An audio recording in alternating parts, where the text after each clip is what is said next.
ഈ പൈപ്പിന്റെ ചോട്ടിൽ അന്ന് രാത്രി മരുമകൾ മോസി എന്തിന് ഇവിടെ വന്നു നിന്ന് കൈയും കാലം കഴുകി? അവരുടെ കയ്യിലും കാലിലും എവിടെ നിന്ന് എങ്ങനെ ചെളിപ്പുരുണ്ട്?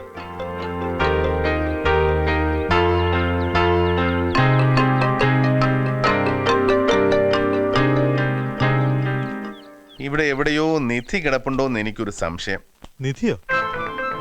തെളിവുകളാണല്ലോ നമുക്ക് നിധി.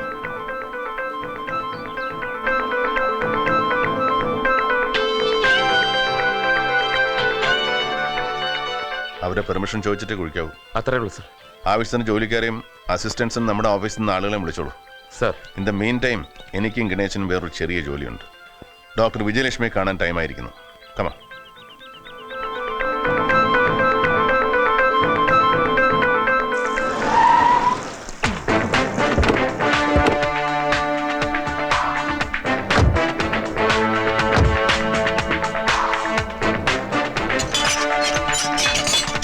ഡോക്ടർ ഇല്ലേ? ഇല്ല, മൂകാംബികയ്ക്ക് പോയിരിക്കുക.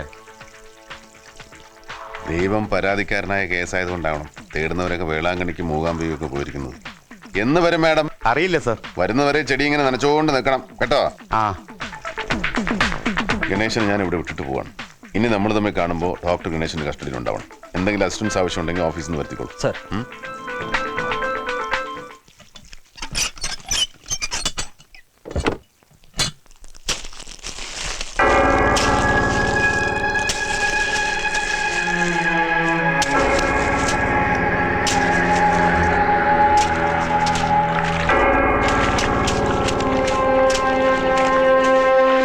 സാർ, ദാ ഇവിടെ.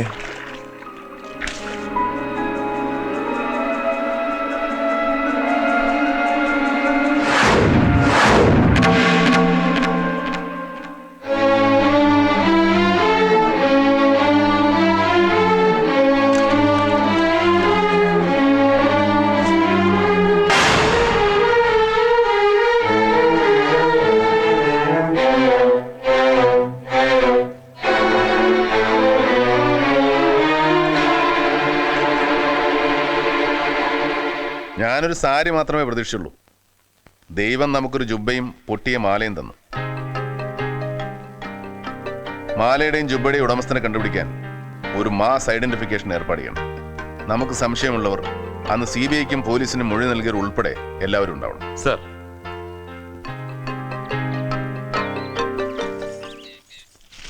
A bad news for you. ഓ, ഞാനും ഇപ്പൊ ജസ്റ്റ് വായിച്ചതുള്ളൂ. അപ്പോഴാ സാറ് വിളിച്ചത്. ഇനിയിപ്പോ എന്ത് ചെയ്യും? ആകെ കുഴഞ്ഞല്ലോ. അത് ഞാൻ അവിടുത്തെ പോലീസുമായിട്ട് ബന്ധപ്പെട്ടുകൊള്ളാം. തീരുമാനിച്ചതിന് യാതൊരു മാറ്റവും. പരേഡ് നടക്കും. Take care of that.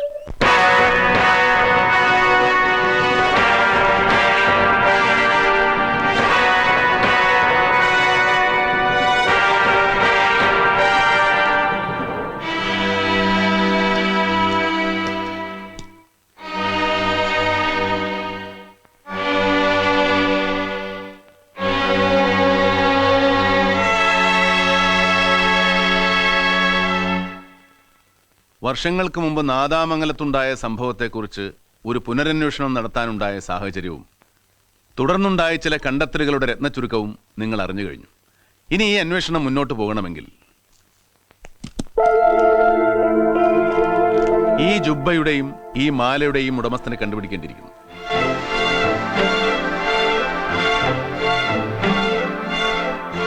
ഇതിന്റെ ഉടമസ്ഥൻ ഈ കൂട്ടത്തിൽ തന്നെയുണ്ട്.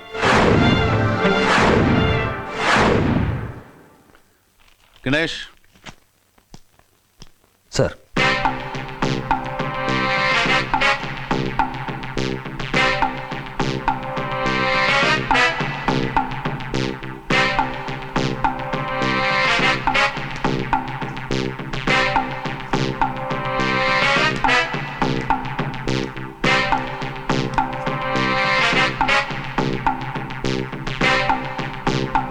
ഈ മാലയുടെ ഉടമസ്ഥൻ സ്വമേധയാ മുന്നോട്ട് വരുമെന്നുള്ള വിശ്വാസമൊന്നും ഞങ്ങൾക്കില്ലായിരുന്നു. പക്ഷേ മറ്റാർക്കെങ്കിലും ഇത് ഇന്നാരുടേതാണെന്ന് കാണിച്ചു തരാൻ കഴിയും എന്നുള്ള വിശ്വാസം ഉള്ളതുകൊണ്ടാണ് നാട്ടുകാരെയും സാക്ഷികളെയും മൊഴി നൽകിയവരെയും പൗരമുന്നണിക്കാരെയും ഒക്കെ ഇവിടെ വിളിച്ചു വരുത്തിയത്. ഇങ്ങനെ ഒരു മാല നിങ്ങളാരും കണ്ടിട്ടില്ല? ആരെങ്കിലും ഇങ്ങനെ ഒരു മാല നഷ്ടപ്പെട്ടതായി പറഞ്ഞു പോലും കേട്ടിട്ടില്ല.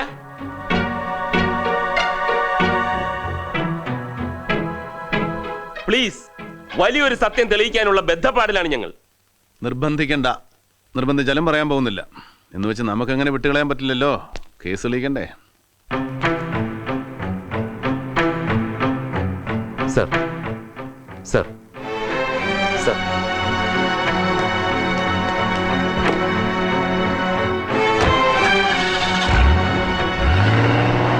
നമ്മൾ ആണുങ്ങൾക്കൊരു കുഴപ്പമുണ്ട്. കുഴപ്പമാണെന്ന് പറഞ്ഞുകൂടാ, ആണുങ്ങൾ അങ്ങനെയാണ്. മറവി കൂടും, പലതും പെട്ടെന്ന് മറക്കുകയും ചെയ്യും.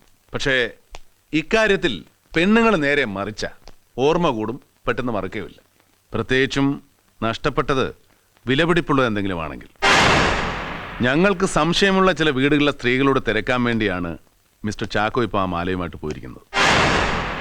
ആ സ്ത്രീ ചിലപ്പോൾ ഭാര്യയാവാം, വേലക്കാരി തള്ളയാവാം, സഹോദരിയാവാം, ചിലപ്പോൾ കാമുകിയും ആവാം, അല്ലെങ്കിൽ അമ്മയോ മറ്റാരെങ്കിലുമോ ആവാം.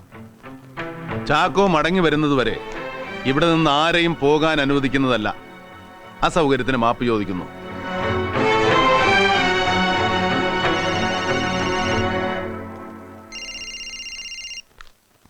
ആ ചാക്കോ, തിരിച്ചറിഞ്ഞോ? Very good. Bring her here immediately. അവസാനം എന്തോ ഇംഗ്ലീഷ് പറഞ്ഞേ? കുന്തം.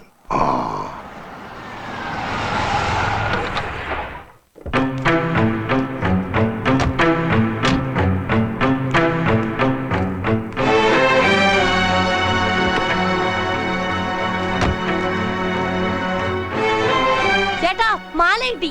4-5 വർഷം മുമ്പ് കാണാതെ പോയതാണ്. കിട്ടുമെന്ന് നിരൂപിച്ചതേ ഇല്ല. സ്വപ്പം പൊട്ടിപ്പോയി. പക്ഷെ കുഴപ്പമില്ല, സാധനം കിട്ടിയല്ലേ. ചേട്ടാ, ഈ സാറാണ് ഈ മാല കൊണ്ടുവന്ന് കാണിച്ച് നമ്മളെയാണാൻ ചോദിച്ചത്.